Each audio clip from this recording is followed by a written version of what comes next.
Hey everyone, welcome to the Dyl Pickle Movie Network. I am Dylan Randazzo. I'm just gonna get right into it. This is my Oscar predictions video, predicting the nominees for the 2023 Oscars. I'll admit right now, there are a lot of categories that are still up in the air that I have absolutely no clue what I'm going to do. I'm gonna go through each category and basically describe what I think will get nominated, some that might be on the bubble, potential nominees, and some surprises that you may expect on Tuesday morning when the Oscar nominations are announced. On Tuesday, I will have a video where I will be reacting to the Oscar nominations that are bright and early in the morning. I'll be getting up early, sitting on my couch, and watching all those nominations take place. And then I'll give you all my thoughts on that. As the awards get closer, I will be predicting the awards themselves. So stick around, a lot of cool Oscar stuff coming to the channel. Of course, like and subscribe if you want to stay informed, if you want to keep up with this crazy Oscar talk, because Oscar season is just heating up. So without further ado, let's get into the predictions.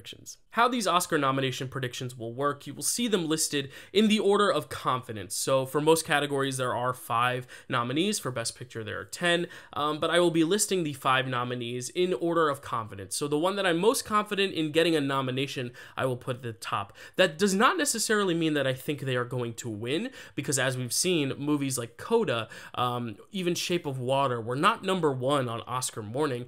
They ended up becoming frontrunners as the race went on. Same with Parasite. So you're never going to see all the frontrunners in most confident. Sometimes a lot of the frontrunners will miss a guild or two, which kind of loses their status. There are sometimes people that just get into every single guild and they're a safer nomination. So take the top spot with a grain of salt. It doesn't mean I'm predicting them to win the Oscar necessarily. It might in a few months' time, but it just means at this moment, they are the most confident locks in getting nominated. And then we'll go down the list, so on, so forth, less confident, snagging that last spot. And then below, I'll put any honorable mentions in the tough cuts section. These are ones that I deliberated about, that I really agonized over, because this is an agonizing task for myself. But yeah, really struggling to put them in the lineup, but they were right outside. So if you happen to see them show up on Oscar morning, don't be too surprised. So we're going to start off really quickly with just going through some of the short films, only because I haven't seen a lot of these, if any, but I'm just going strictly off of past records of who has been in the category before, and also just what studios get nominated, what studios produce these shorts. And also hearing a little bit of word of mouth from other people just who have seen these shorts and who have reacted to them.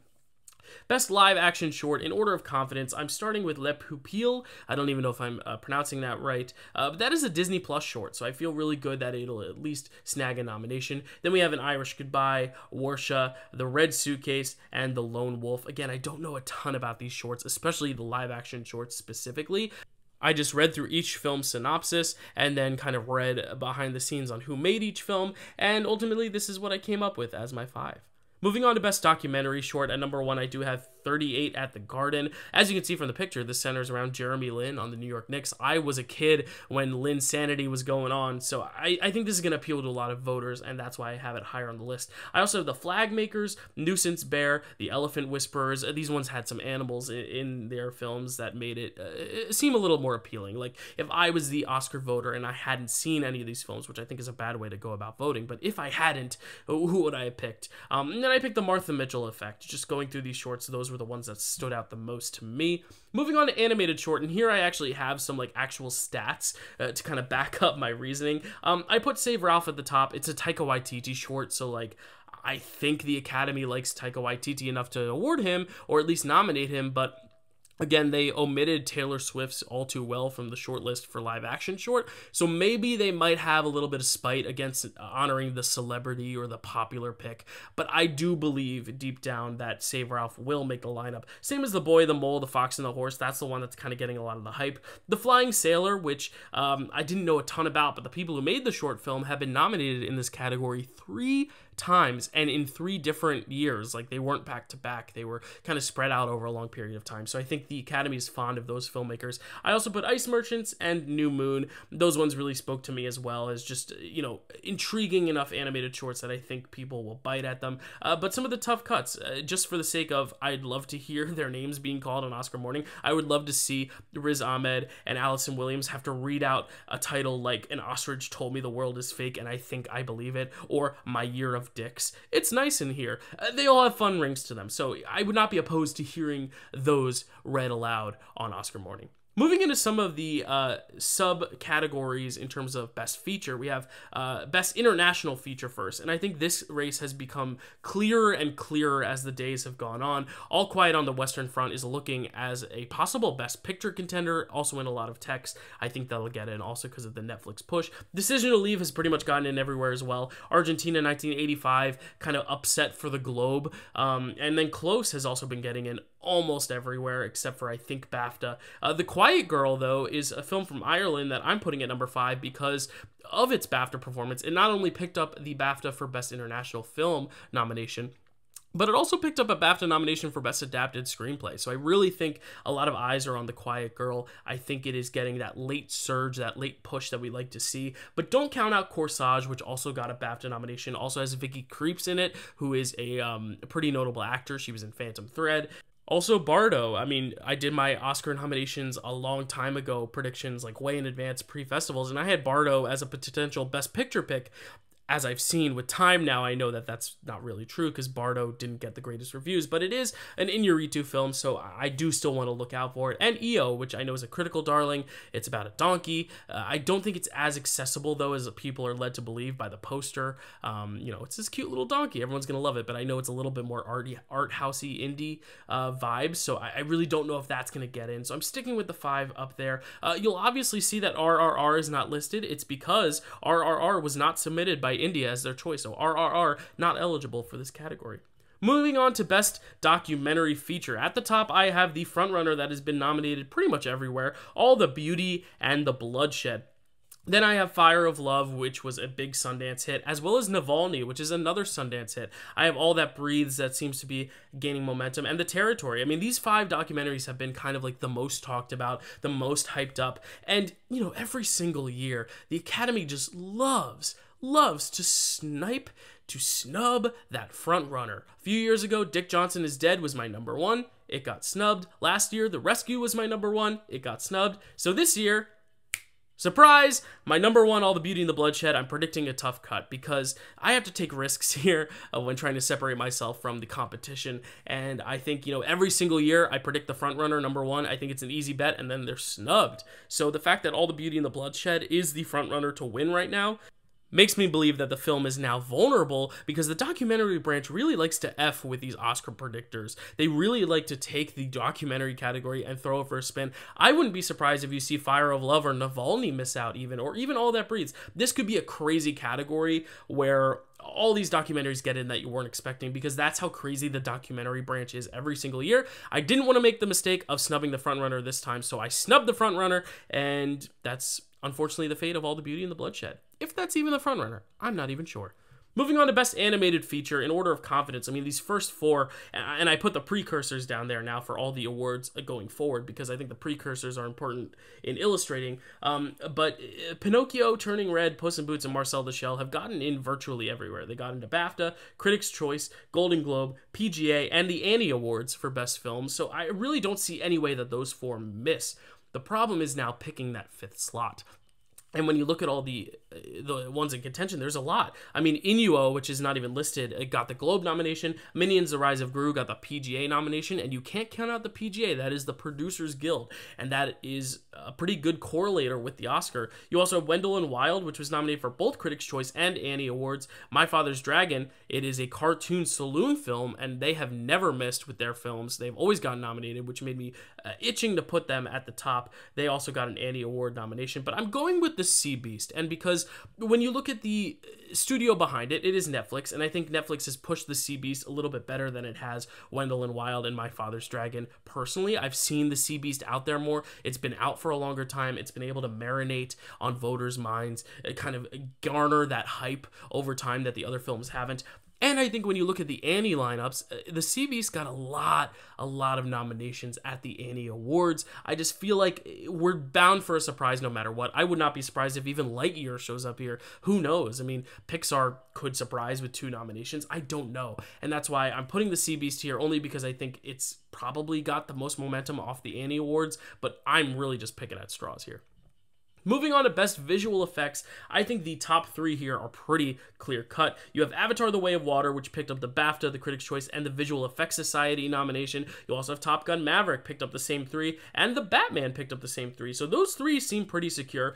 I'm going with All Quiet in the 4 spot because All Quiet on the Western Front had a field day at the BAFTAs. And the BAFTAs, yes, it's a little bit of a different voting body, but there's a lot of crossover that we've seen in previous years, especially in the tech categories with BAFTA. BAFTA has sometimes been the best predictor at these random ass nominations that show up on Oscar morning, and I think All Quiet on the Western Front is going to have a similar, maybe not field day, but pick up a lot of tech nominations. And I think they nominated 1917 a few years ago. This feels similar in the fact that a lot of the visual effects are kind of under the radar. It's a lot of like tanks and a lot of creating the battleground through visual effects. It's not otherworldly, but I think when they show off these visual effects presentations, I think that's going to catch the voters' eyes. Same as 13 Lives. If you look at the clips of the visual effects and the green screen work here, there is so much going on in the visual effects for 13 Lives. I can just see an Academy voter watching clips from all these movies and going with 13 Lives or All Quiet over some of the other popular ones like Fantastic Beasts, Jurassic World, Black Panther. Black Panther was nominated for Critics' Choice, but famously the original Black Panther was not nominated for visual effects. I don't think the visual effects in this one are that much better, and I think Marvel's visual effects this year has gotten a lot of heat for the visual effects department treatment, and I could see the Academy overall just snubbing Marvel across the board. That's why I'm not also considering Doctor Strange. I really think they're going to go for more of the prestige Oscar films here, like All Quiet, like 13 Lives. As we saw a few years ago, First Man ended up winning the Oscar over Avengers Infinity War for visual effects. I really think they go for the more prestige pictures over some of the more blockbuster heavy films.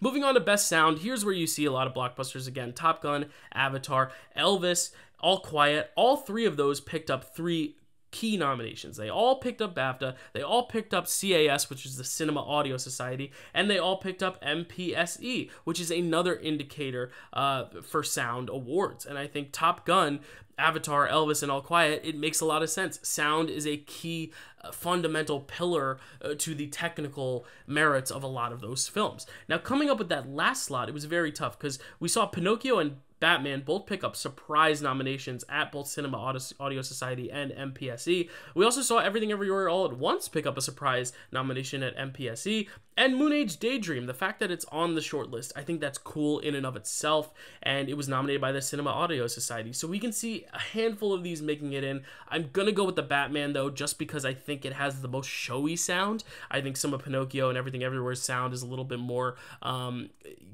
it's not the precedent nomination there. Like, Everything Everywhere is going to be competing in a lot of awards. I don't necessarily know if sound is the priority there, and Pinocchio, the animated films are hit and miss with this category sometimes. So I think the Batman is probably the safest bet. You have the Batmobile going. It's just a gut instinct out of all those films. I think Batman makes the most sense here for sound.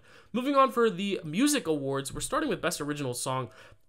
In the past few weeks, I was thinking, you know what, Lady Gaga, Rihanna, they're going to be hard to beat. But now, I think Natu Natu is definitely the front runner and is definitely going to get a nomination here because a lot of people are going to be mad that RRR is not eligible for international film. And while I don't know if that's going to translate to a Best Picture nomination, I still think it's going to get a nomination here as a way to award the film in general. It picked up Critics' Choice. It picked up Golden Globe. We also have the HMMA, which is Hollywood Music Something Association. I don't have all the abbreviations memorized, but it's Hollywood music, and obviously RRR is not a Hollywood film, so it makes sense that that was not nominated there, so I'm not holding it against them. But the other three right below it, Top Gun Maverick, Black Panther Wakanda Forever's song, and Pinocchio's song, all those 3 songs not only have been getting nominated at Critics' Choice and Golden Globes, but they were also awarded by Hollywood Music. And I know a lot of people are predicting Taylor Swift there with Carolina, but Diane Warren, when you look at Diane Warren's IMDb page, she has been nominated for every film she's written a song for under the sun. Whether one person saw the film, or 20 people saw the film, or 20,000 or 20 million, she will get in. She wrote the song for Armageddon, Don't Want to Miss a Thing, with Aerosmith. She got nominated. That was a big film. She also wrote a song for the RBG documentary a few years ago, a film that not many people did see. So I think she, whenever she writes a song, is safe for a nomination. That's why I put Applause from Tell It Like a Woman. That is a Diane Warren song in that 5th spot. I just don't think Diane Warren misses. If she's on that short list, it means they're listening to it and they're saying, hey, Diane Warren, she hasn't won an Oscar yet. Let's keep nominating her. I still think New Body Rumbo would be a fun nomination. So would This Is a Life. I love LCD Sound System. I love David Byrne. David Byrne helped out with Everything Everywhere All at Once's song. But again, the precursors just aren't there. If anything, the precursors are there for Carolina, but I really do think the power of Diane Warren is going to slip through. If anything, if Carolina does make it, I could see Ciao Papa maybe missing, only because, you know, it doesn't have a big star attached to the name, so maybe that'll hurt it. But I really do think that's your 5 right there. Moving on to Best Original Score, this category is all over the place. First off, in terms of precursors, there's only one film that has gotten every single precursor, and it's Pinocchio. And I think the score is very good. I think it's going to get in. It's the same composer, I believe, that did Shape of Water with Guillermo del Toro. It was nominated for BAFTA, for Critics' Choice, for Golden Globe, and for that Hollywood Music Award.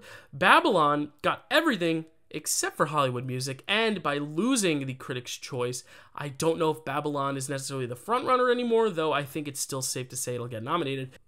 Then you have Women Talking that got in everywhere but BAFTA, Banshees of Inisherin, which got in everywhere but Critics' Choice, and Fabelmans, which got in everywhere but BAFTA. So it's really hard to peg down frontrunners here or there. Obviously, below you in the tough cuts, you see All Quiet picked up the BAFTA. You also have The Woman King. Terrence Blanchard always ends up sneaking his way onto a score lineup like he did with The Five Bloods a few years ago out of a surprise left field nomination. You also have Everything Everywhere All at Once. If it just overperforms, I could see it getting in. It was nominated at BAFTA and at Hollywood Music. So, like, I wouldn't count those out, but I'm going to go with the original 5, the predicted 5, just because it seemed like the safe bet until BAFTA morning. All of those 5 picked up the Golden Globe score nomination. Most of those 5, except for Banshees, picked up Critics' Choice, but Banshees still has a good enough score, I think, to have that momentum. This category is a little bit all over the place now, and it was clear-cut a few weeks ago, but I'm going to go with the original clear-cut nomination only because it's the safest thing to predict. Moving on to some of the text now, we have makeup and hairstyling. This one's very interesting as well because there are 3 films that have gotten everything. BAFTA, Critics' Choice, and Moi, which is Makeup and Hairstyling Guild, MUAH. That is The Whale, Elvis, and the Batman.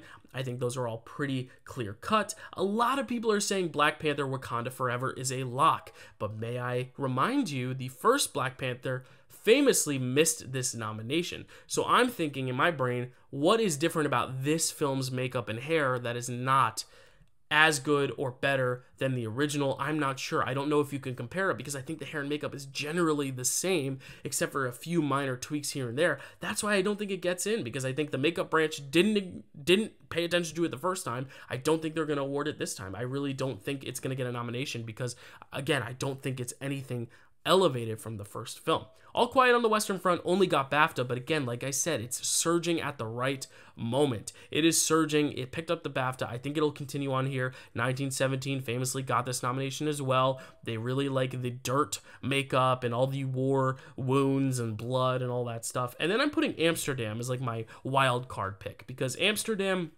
picked up the MUAH nomination, and for a movie like Amsterdam that was so critically panned to show up on a short list, I think it goes to show that the branch is ignoring reviews and they're going strictly off of the craft itself. And if you look at the craft itself, I think Amsterdam has some very impressive makeup.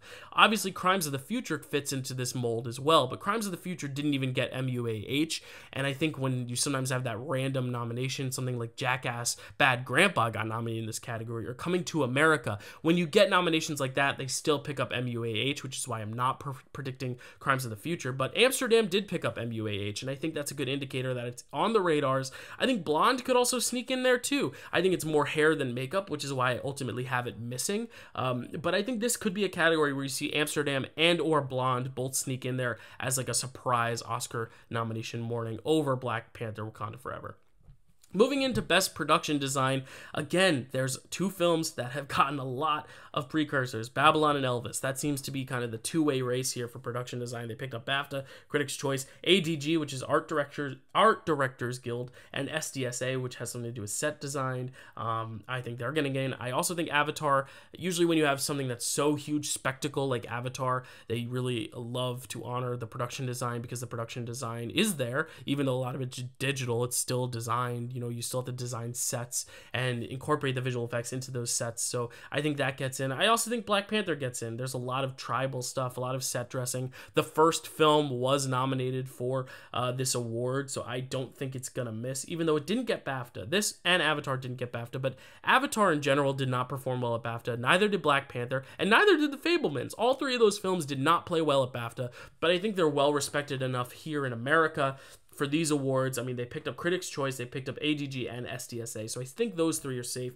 But if you're gonna have a spoiler, All Quiet on the Western Front could spoil that party, because again, it picked up BAFTA, and BAFTA could sometimes be a big indicator. The Batman also picked up BAFTA. Pinocchio also picked up BAFTA. So if you're looking for a surprise nomination, those three films could surprise, but I really think Avatar, Black Panther, and Fabelmans are going to play much better here with the Academy than they did the BAFTA Awards. That's just my hunch. I think they're going to get far more nominations here than they did at those awards. Moving on to Best Film Editing. Film editing kind of goes hand in hand with sound, so that's why you see a lot of carryover with Top Gun Maverick, Elvis, All Quiet on the Western Front. But then you have something like Everything Everywhere All at Once that, like, yeah, you're going to nominate that editing. The editing is amazing. Unfortunately, we don't have the Eddie Award nominations at hand right now. The Eddie Award nominations are being announced after the Oscars. So I think it's very interesting that we don't have the Eddie Awards to go off of. So what I'm going to do to be safe is just predict the BAFTA 5. Top Gun Maverick, Everything Everywhere, Elvis,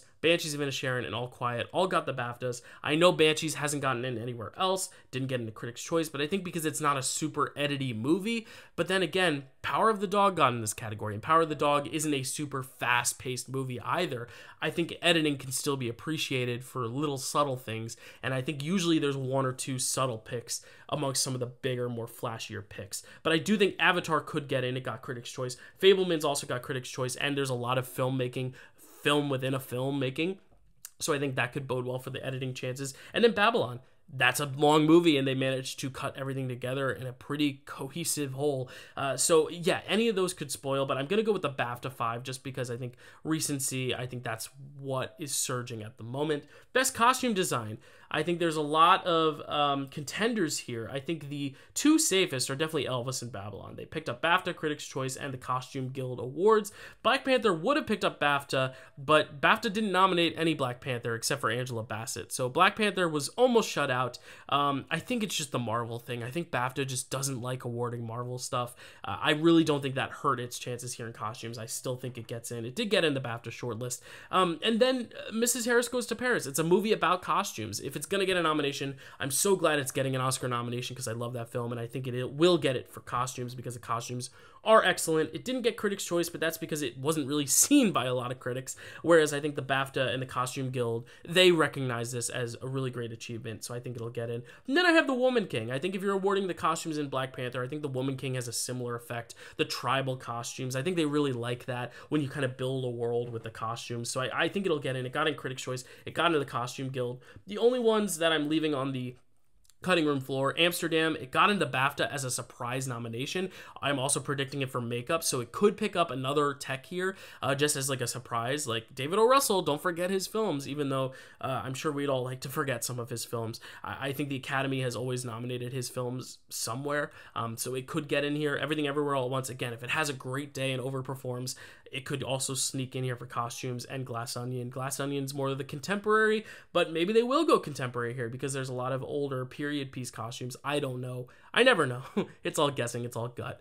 Moving on to Best Cinematography. This one here may be the clearest cut, I think. I'm going with the BAFTA 5. Again, I hate going just with the BAFTA 5, but the BAFTA 5 makes a lot of sense. Top Gun Maverick, Empire of Light have gotten into BAFTA, Critics' Choice, and ASC, which is the American Society of Cinematographers. Batman didn't get into Critics' Choice, but I think getting BAFTA and ASC is enough to get in there. All Quiet didn't get into ASC, but it got into BAFTA, and again, I think if you're going to have something getting a lot of tech nominations, for it to get makeup and maybe editing, I just don't know why they wouldn't give it cinematography as well, or at least a nomination. Then I have Elvis, because I think BAFTA and ASC, as I said, is a good pairing, even though it wasn't nominated for Critics' Choice. The ones that were nominated for Critics' Choice are Fabelmans and Avatar, and I think Fabelmans and Avatar, for some reason, have just been slipping, and maybe it's just because of the BAFTA.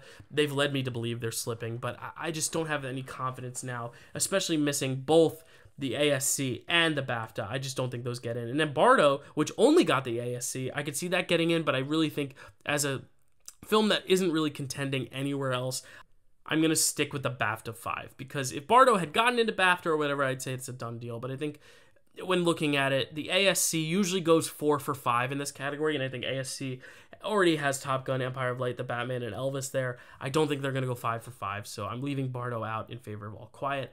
Best screenplay now. We're getting into screenplay. We're getting into the heavy hitters, everyone. And starting with adapted. Adapted is tough. It went from being one of the most predictable categories to now one of the most unpredictable categories. And that's because on BAFTA morning, they snubbed Women Talking and Glass Onion, which were considered 2 locks early in the season. And one of the films that has gotten in everywhere, including BAFTA, Critics' Choice, and the USC Scripter, is She Said. She Said, which I don't think is really a contender in many, if at all, any categories, but I think because it's gotten in everywhere, I just don't see how they snub it at this point. I think if BAFTA had passed, I'd be like, okay, but the fact that BAFTA nominated She Said over something like Women Talking or Glass Onion that were very heavy favorites, I think that says that the industry really likes the writing, at least in She Said. It's a very wordy movie. It's a movie about journalism. I think The Whale is peaking at the right point, too. I mean, it picked up BAFTA, picked up Critics' Choice. I think if The Whale is a contender for Best Picture, which, spoiler alert, I think it might be a contender for a nomination there, I think that makes sense to come along for the ride. And then I have Living, because I think Living is based off of Ikiru, which is a very, very famous Kurosawa film, and I think the Academy will really appreciate taking such a beloved work and kind of modernizing it and updating it and making a reinterpretation of that story. I think that is enough to get a nomination. Plus, it's gotten in everywhere. BAFTA, Critics' Choice, USC Scripter. Then I have Women Talking, which I thought was the frontrunner for so long. I do think its snub at BAFTA puts it down a peg, but I think because it got Golden Globe, I think that's telling that the writing is just too hard to ignore, and I still think it'll get in here on Oscar morning. And then for the last slot, I was going to put Glass Onion, but if you look at Glass Onion, it's only gotten Critics' Choice. It didn't get BAFTA. It didn't get the USC Scripter. It has only gotten Critics' Choice. It didn't get Golden Globe either. So in my confidence level, I'm going to go for something like All Quiet, whereas I think Glass Onion is much wordier and has a better script. I think All Quiet is overall, in their eyes, a better film. And I think because All Quiet is a contender for Best Picture, I think that edges Glass Onion out. And I think Top Gun could also surprise too. I know it's not a super, profound script. It's more about the cinematic experience and the filmmaking more so than the writing. But again, I think because it is a contender for Best Picture, I think it could get in as well. And The Quiet Girl, which picked up a BAFTA nomination in a surprise as well, could also contend. But I'm going to go with the 5 I have there. If I had to swap out, I'd probably swap All Quiet and Glass Onion. But again, BAFTA snubbing Glass Onion on top of Golden Globe snubbing Glass Onion. I just don't feel confident in nominating Glass Onion at this point. Best Original Screenplay. This one I'm going to go through very fast because if you look at all the precursors are all there. Banshees, Everything Everywhere, Fabelmans, Tar, and Triangle of Sadness now with BAFTA have picked up a majority, if not all, of the screenplay nominations in Original Screenplay. The only other one that has picked up a precursor is After Sun for Critics' Choice, but After Sun is such a critical darling that was always going to happen. I think Triangle of Sadness just has a little bit more momentum than After Sun does, and I think seeing those 5 nominated for BAFTA, it sold me. I think those get in for Best Original Screenplay. Next.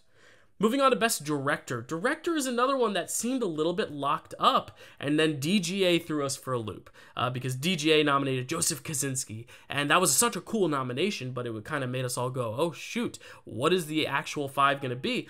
And then BAFTA took Steven Spielberg and James Cameron off the BAFTA long list. They didn't even put them on. So now you have a lot of vulnerability to where the only 3 people who are, or I guess 4 because Daniels is 2 people, but the only 4 people who are definitely safe are the Daniels, Martin McDonagh, and Todd Field. Those 3 have gotten in virtually everywhere. Todd Field missed Golden Globe, but that's not a big deal because Golden Globe combines original and adapted. But those 3 have gotten in everywhere. Steven Spielberg hasn't gotten in to BAFTA, and that makes me a little concerned, but Steven Spielberg was the frontrunner until he got snubbed off the BAFTA long lists. So I really still think because of that Golden Globe win too, I don't see them snubbing Steven Spielberg. Though if they did, it would remind me a lot of when Bradley Cooper was snubbed for A Star Is Born or when Ben Affleck was snubbed for Argo. They snub the frontrunners sometimes, and I'm worried that Steven Spielberg was an early frontrunner.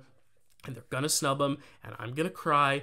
For the 5th slot, I thought about Joseph Kosinski because of the DGA. I thought of Baz Luhrmann because of the Critics' Choice and Globe. I thought of James Cameron for the Critics' Choice and Globe. I thought about some of the great women directors like Charlotte Wells for After Sun or Gina Prince Blythewood for The Woman King, who picked up the BAFTA. But ultimately, I went with Edward Berger because All Quiet on the Western Front, like I've said a million times, is surging at the right time. Also, historically, every single year in the last 5 or so years, there has been an international nominee amongst the crop of Best Director nominations. In 2018, it was Cold War and it was Roma. In 2019, of course, it was Parasite. 2020, it was another round. 2021, Drive My Car. So here, I think we're going to see if there's any international representation. It's either going to be Park Chan-wook or Edward Berger, and I think Edward Berger's film, All Quiet on the Western Front, has a shot of making it into the Best Picture lineup. So I think Edward Berger is going to get that last-minute surge. They tend to like their international nominees, so I'm going to go with that here. Moving on to the acting categories, starting with supporting actress, and this one was tough because some people have missed in certain places. Hong Chow was only nominated for the BAFTA and SAG, whereas Stephanie Hsu missed out on the BAFTA but got SAG, got Critics' Choice. Then you have people like Jamie Lee Curtis, Angela Bassett, and Kerry Condon who have gotten in everywhere, BAFTA, Critics' Choice, Golden Globe, and SAG. I think they're safe. I think Hong Chow was peaking at the right point. BAFTA and SAG are the two most recent, so I think she's going to come along for the ride, especially if The Whale is a Best Picture contender. And for that final slot, I'm going to go with the double nomination of Jamie Lee Curtis and Stephanie Hsu. I was thinking about, leaving one of them off because, of course, Stephanie Hsu missed out on Golden Globe and BAFTA, but I just think Everything Everywhere is so beloved by so many people, and I have a feeling the Academy will embrace it. Maybe they won't, but even if they don't embrace it with a lot of nominations, I still think there's a chance where they both get in here. And you see in my tough cuts, I did put Michelle Williams. As we all know, Michelle Williams has been campaigning for Best Actress, not Best Supporting Actress, but from the very beginning, a lot of us have been on the same page of she's a supporting actress. And I just see a scenario perhaps where the Academy, like they did with Lakeith Stanfield and Daniel Kaluuya, Judas and the Black Messiah, where they didn't know which one of them was lead, so they nominated them both in supporting, or like Kate Winslet with The Reader, where she's a supporting role, but they nominated her in lead, even though she was campaigning supporting. The Academy has done weird things, and I just think the Academy nominating Michelle Williams for supporting actress would be kind of that weird thing they would do, but ultimately I can't predict her because she hasn't been nominated for supporting anywhere. She's just been snubbed for actress, so I'm not confident in her getting in, though I am going to put her as my number 6 because I think it could happen. I also have Dolly DeLeon for Triangle of Sadness. She just got in BAFTA. She got Golden Globe, but I think her missing SAG was kind of an indicator that I just don't know if she's going to make this lineup here. Carey Mulligan, same thing. She got BAFTA and Golden Globe, which is huge, the BAFTA especially, but I just don't see her getting in because she didn't get SAG. That's also another performance where I think a lot of people think of her as the lead of that film, and they're probably thinking, well, why would I put her up for supporting? So I think the safest bet is to just nominate both of the actresses from Everything Everywhere, but if there was a surprise, I think Michelle Williams or Dolly DeLeon or Carey Mulligan could sneak in. Best Supporting Actor, this one's been locked up for a while. It's Ke Huy Quan's. He's not just nominated, but he's going to win this thing. Brendan Gleeson and Barry Keoghan, though, have been nominated for everything for this as well. BAFTA, Critics' Choice, Golden Globe, SAG. Eddie Redmayne, the surprise of the year, in a film I still haven't even seen yet, The Good Nurse. He's from what I've seen from little clips, he's very good in it, but, a very small Netflix film that didn't really get a lot of eyes, but he got in everywhere except for Critics' Choice, and Critics' Choice has the smallest amount of overlap in the acting categories, so I really think that bodes well for his chances. And then for the final slot, I think Paul Dano gets in. It's a little weird to predict a world where Michelle Williams doesn't get in, and Paul Dano is the only representation for acting for The Fabelmans, but I just think this category is a little shallow. I think Brian Tyree Henry kind of peaked with Critics' Choice, same as Judd Hirsch. I think since then they haven't gotten a lot, and Brad Pitt kind of peaked with Golden Globe. He hasn't really gotten much since then. I just think this 5 is pretty clear-cut, and I'm going to stick with it. Best Actress, this is another category that I think has gotten clearer and clearer as the time has gone on. Before, it was pretty clear-cut that Cate Blanchett, Michelle Yeoh, Viola Davis, Danielle Deadwyler, and Michelle Williams would be the contenders. But then once Michelle Williams missed SAG and then BAFTA, I just can't predict her at this point. I know The Fabelmans might have a lot more love with the Academy than it did in other places, but for SAG, to not nominate her when she's such a beloved actress, and for the BAFTA to not nominate her when she's overdue, I just don't know if it's enough to get in on just Critics' Choice and Golden Globe. I think her momentum has been slipping, especially if people are considering her more supporting. And who has gotten into BAFTA and SAG is Ana de Armas. She has gotten in everywhere she needs to, except for Critics' Choice, but obviously the critics did not like Blonde. But I think the industry, even if they don't like Blonde, I think they really like Ana de Armas. I think they respect her. I think especially because the film has been getting panned, I think they respect her endurance on that set. I don't know if she'll miss out. I really think she's getting in over Michelle Williams. Also on the cutting room floor, we have Margot Robbie, who was an early contender for Critics' Choice and Golden Globe, but again, like Michelle Williams, hasn't picked up SAG, didn't pick up BAFTA. And then we have Andrea Riseborough, who came out of nowhere in the past week. All these actors have been coming together and basically campaigning for Andrea Riseborough to get this nomination because she's very good in To Leslie. I don't see it working. I think this is kind of like a pipe dream of wow, wouldn't it be awesome if all these actors got together to campaign for her? But I really think if that were to happen, they would have done it at SAG, where the actors have the vote, and I think the actors would have gotten together to do it then to send a message to the Academy. I think the actors on their own are not enough to send a wide enough message to the Academy to vote for her to be nominated, especially when the field is so crowded. If the field was something like the supporting actor field, where there's a few nominations that aren't secure, I'd say sure, Andrea Riseborough could get in. But when you already have a packed enough category where Michelle Williams might miss, I think it's slim pickings that Andrea Riseborough gets in. But if she does, that's a whole new way of campaigning, and I kind of respect it. Best Actor. The first four I'm not going to spend much time on because they've gotten into BAFTA, Critics' Choice, Golden Globe, and SAG. That's Brendan Fraser, that's Austin Butler, that's Colin Farrell, and that's Bill Nighy. They've gotten in everywhere. If anyone's going to miss, it's probably going to be Bill Nighy, but at this point, I don't see why he would. The last slot, though, is the one that's really fun. It's really up for grabs. Adam Sandler got the SAG. I don't think that's going to translate. I think that's more of SAG's love for Adam, more so than it is, recognizing one of the best performances of the year. It's a good performance, but it's not flashy like some of the others. It's not his best work either. If they were to nominate him for Uncut Gems, I could see them following up with another nomination here, but the fact that they didn't nominate him for Uncut Gems, I really don't think he's going to translate here. I really don't think he's going to get nominated for this when they didn't nominate him for Uncut Gems, even though SAG is very clearly in support of him. Tom Hanks, Man Called Otto, has no precursors, but is in a movie right now that is surging. It's doing really well at the box office. People are really liking it. And the original film it's based on, A Man Called Ove, was nominated for a few nominations at the Oscars. So it's on people's radars, and he's a veteran. And then we come to Tom Cruise, who is also a veteran, got Critics' Choice, and could just come along for the ride if Top Gun Maverick has a huge day. The reason I picked Paul Mescal, though, is because Aftersun's amazing, and I think it deserves credit. And my gut thinks that enough people will support the film enough to get it nominated somewhere. And this is the best place to award it because screenplay is pretty packed, director's packed. It's not going to get into editing. It's probably not going to get into picture. And I think this is the place where you can award it because you have one open slot for Best Actor pretty much. He got the BAFTA and the Critics' Choice, which I think is a huge step. I think getting that BAFTA was a really good step in the right direction.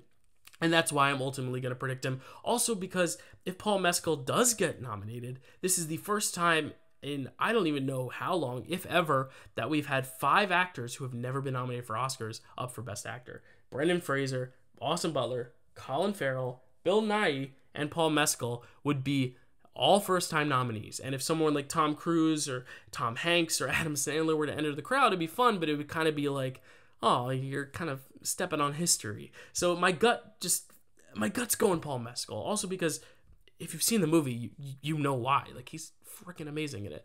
Moving on to Best Picture, this one, I think the top 8 are pretty secure. Everything Everywhere, Banshees, Tar, Elvis, Fabelmans, Top Gun, All Quiet, Avatar. I think Top Gun not getting the BAFTA didn't really hurt it. It's still beloved here by the Academy. I think they're going to still nominate it. Same with the Fabelmans, not getting BAFTA. I think if you miss BAFTA for picture, it's okay because BAFTA for picture only has 5 slots. That being said, because All Quiet got one of those 5 slots, I think that's huge for that film, and I think that's going to translate to an Oscar nomination for sure. I think the fact that it was one of 5 films chosen by BAFTA is a really good sign for its chances here in Best Picture, and I think Avatar has been seemingly slipping slipping. You know, it didn't pick up the DGA for James Cameron. It wasn't on the long list for Best Picture for the BAFTA. So I do think Avatar's slipping a bit, but I think it's still big enough and it's enough people's favorite movie that'll keep it in contention. I think those top 8 are locked up. Next, we have The Whale. I'm putting this in at number 9. I really think because Hong Chow has been getting in places, if it was just Brendan Fraser, I'd be like, you know, maybe not. But the fact that Hong Chow is also getting nominated means that people really do like The Whale enough to nominate it in a lot of categories. It's also going to be up for makeup, also going to be up for screenplay. So getting 5 nominations makes sense. It's a good package. You got actor, supporting actress, screenplay, makeup, and picture. I think it's going to come along for the ride. The only reason I have it low is because you look at A24, it's a small studio, and they already have to campaign everything everywhere. The only reason I could see The Whale missing out at this point is if they're too busy campaigning that film that they don't put enough attention to this film. Because they've also got a campaign, think about it, Marcel in the animated feature. They're trying to get Paul Mescal that actor nomination. A24 is biting off a lot this year, so I'm not so confident that The Whale is a lock, but I think it's definitely my number 9 here. And then my number 10, I'm putting Babylon. This feels to me like Nightmare Alley, a film that had a lot of nominations early on. You know, this one gets Critics' Choice. It's even up for the Globe because it's also a comedy. It gets SAG Ensemble because it's got a lot of great actors in it. I think SAG Ensemble is something that we have to pay attention to because SAG Ensemble has sometimes indicated not just contenders for nominations, but winners. I mean, Parasite and Coda both won SAG Ensemble, so I think that's something to look at. And the fact that Babylon's nominated for it is a good sign. I just think Babylon reminds me of Nightmare Alley, where it surged early, kind of fell off because the reviews weren't great. It was a beloved filmmaker, but the movie wasn't his best. And then surprise, Oscar nomination morning, Nightmare Alley sneaks in anyway. And I think if I were to remove Babylon just because some audiences aren't loving it and some critics are mixed, even though I know it's a movie about movies, like the Academy loves movies that are about filmmaking, and that's why I'm confident in The Fabelmans. That's why I think I'm confident in Babylon. I'm not sure. Triangle of Sadness could get in. It only got Globe, but it's kind of getting a little late push because it is an original screenplay contender. Women Talking is a similar instance to Babylon, where it missed BAFTA and it missed PGA, but the difference is that it also missed Golden Globe. And Golden Globe was supposed to be kind of like the first big showing for Women Talking. It was going to get all these acting nominations. Ben Whishaw was going to be in there. It was going to get score and a screenplay, and it did get score and screenplay, but it didn't pick up picture, and it didn't pick up director, it didn't pick up acting. Like, I think Women Talking had a pretty low day at Golden Globes, had a pretty good day at Critics' Choice, a good day at SAG. Getting SAG Ensemble was huge, but then PGA didn't nominate it either and sunk it back down. BAFTA sunk it even further by not only not nominating it in Best Picture, but not nominating it for anything. It didn't get a score nomination. It didn't get a adapted screenplay nomination. So I think Women Talking at this point is really gasping for air. It's finally submerged under the water, and this is going to be its last chance. It is. I mean, the Oscar is the last chance, but like, I really don't see them recovering from all the snubs, all the other places. Same as Glass Onion. I think Glass Onion was an early favorite. It even picked up a PGA nomination, but I think because BAFTA didn't nominate it in screenplay means that the industry just might not be loving Glass Onion as much as the critics and the audience has. As we see, Golden Globe tends to go skew a little more popular. I think PGA put a lot of sequels on their list. They put Avatar, they put Glass Onion, they put Top Gun, and they put Black Panther. So I think PGA just has a habit of like awarding really good sequels, and Glass Onion is a really good sequel, but I think, is it enough to get an Oscar, especially when now Netflix seems to be pushing All Quiet as their Best Picture contender? I don't think so. So that's the 10 I'm going with. Everything Everywhere, The Banshees of Inisherin, Tar, Elvis, The Fabelmans, Top Gun Maverick, All Quiet on the Western Front, Avatar: The Way of Water, The Whale, and Babylon. That's your Best Picture lineup. That's what I'm predicting. I'm not planning on going 10 for 10 or 5 for 5 on any of these categories, except maybe Best Supporting Actor is like the one I'm most confident in, and maybe Best Actress. But even then, there's so many surprises that could happen, especially with the whole Michelle Williams thing up in the air. Anything can happen, but that's what's fun about the Oscars. So I will be back Tuesday morning reacting to these Oscars, these Oscar nominations, to see what the hell is going to go on. Is Women Talking going to get shut out here? Am I going to cry? Is Fabelman's going to miss in Best Director for Steven Spielberg? Am I going to cry? Is Paul Mescal going to get nominated and me cry tears of joy? I don't know. We will find out Oscar morning. Thank you for watching. I'll see you next time. Make sure to subscribe to the channel and follow the Dyl Pickle Podcast, where you can also hear this on audio. Thanks so much. See you next time.